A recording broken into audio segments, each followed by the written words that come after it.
Samantala, naging espesyal naman ang pagdiriwang ng anibersaryo ng 250th Presidential Airlift Wing ng Philippine Air Force dahil kasabay ng pagbisita sa kanila ng kanilang Commander-in-Chief na si Pangulong Rodrigo Duterte ay ang mabuting balita naman na natanggap ng mga ito tulad na lamang ng pangako na ibibigay ang kanilang mga pangangailangan. May report si Eunice Zamonte. Naging espesyal ang ika-48 anibersaryo ng 250th Presidential Airlift Wing ng Philippine Air Force dito sa Villamor Air Base dahil sa pagbisita ng kanilang Commander-in-Chief at President Rodrigo Duterte. Narito rin ang Commanding General ng Philippine Air Force na si Lieutenant General Edgar Faliurina, ang Vice Commander ng Philippine Air Force na si Major General Conrado Para Jr.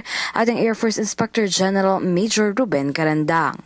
Totoo ba yung sinasabi nila nung air mo kayo na pinupuntahan nyo pati yung company level, battalion level, brigade level, and division level sa area?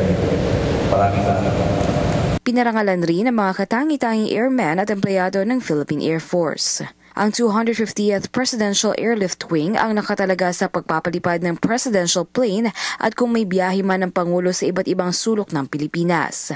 Bukod sa Pangulo, kabilang sa mga maaaring ilipad ng Presidential Airlift Wing ay ang First Family, visiting heads of state at mga VIPs. Ikinatuwa naman na mahigit 1,600 sundalo ng Air Force ang Talk to Airmen ng Pangulo, kung saan ipinangako niya na ibibigay niya ang lahat ng kakailanganin ng mga ito.